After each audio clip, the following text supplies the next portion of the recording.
The Immaculate Room is a really good film to the extent where I'd like to see a second one.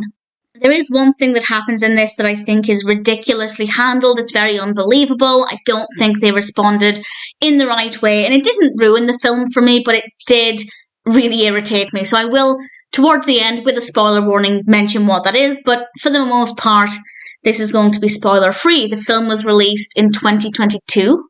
It's written and directed by Mukunda Michael Dewil, and I apologise if I've mispronounced that. And it stars Emile Hirsch and Kate Bosworth as Mikey and Kate.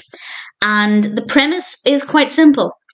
The couple have to spend 50 days in the Immaculate Room. It's this white room. We basically have the main room and then the bathroom. Everything looks, as you can imagine, immaculate. They have a bed, they have the bathroom. That's basically it. And if they stay there for 50 days, they get $5 million. If one of them leaves, the prize money is cut down to $1 million. And obviously, if they both leave, they get nothing. And they're allowed 2 treats throughout the stay. I thought that was a really clever way of bringing in new elements. I'm not going to say what the treats were, but I thought that was an interesting concept and definitely a creative way of making things a little bit different as the narrative progresses. A film like this could easily become very boring if it wasn't done well, because we have 2 characters trapped within the same 4 walls, basically, and if we didn't have fresh things brought in, it would become quite stale. But actually, I found that for the most part, it was really engaging. I think the characters' mental states responded to the environment the way I would have expected. And it is very interesting to see how they react to one another as things progress. And of course, that is part of the film of how would a person change their behaviours if they were in this situation. I think every single person watching this would ask themselves, could I do this? Would I try it? I genuinely don't know. 50 days of insanity for a life-changing amount of money? I feel like I'd want to try it, but I genuinely don't think I'd last. I really don't think that I'd manage to do it. I'd love to know if you think you could do it, or even if you'd be willing to try. Part of me thinks it would be worth a try, but at the same time, if you leave, the other person will suffer financially because, as I said, it starts off at 5 million for the 2 people, so 2.5 million each. But if you leave, that drops down to just 1 million, which is still significant. But if you leave, you're cheating the other person out of $1.5 million. So there has to be some guilt there as well. And I can't even imagine what it would be like, but it's really fascinating to see everything unfolding, really, really interesting. It also, of course, asks the question, just how far are you willing to take things for money?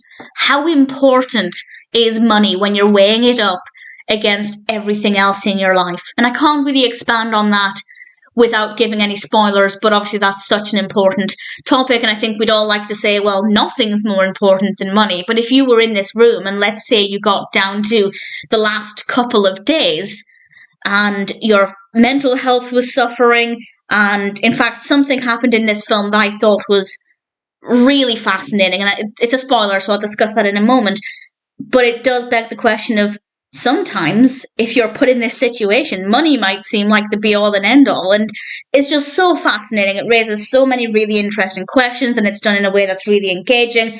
I was very impressed with how they handled the narrative, and of course the performances are brilliant. That's essential. A film like this really depends on captivating performances because there's not much else, and it worked so well. So really impressed with everything, to the point where, as I said, I got to the end of it and thought, are they doing a second one with more people trying this challenge?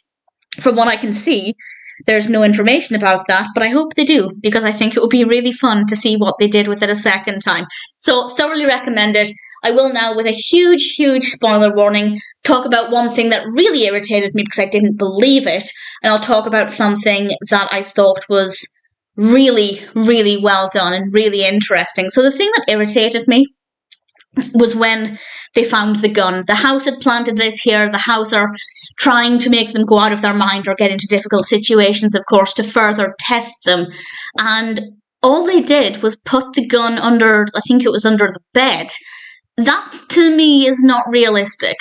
If I found a gun in this situation, and maybe it's just me, let me know what you think, but if I found a gun and I was worried I was starting to go out of my mind because of the situation, the first thing I'd do is empty that gun. I'll be honest, I don't know how to handle a gun, so I wouldn't know how to empty it properly, so I would probably just shoot it at nothing, at a wall or something. I'd be terrified.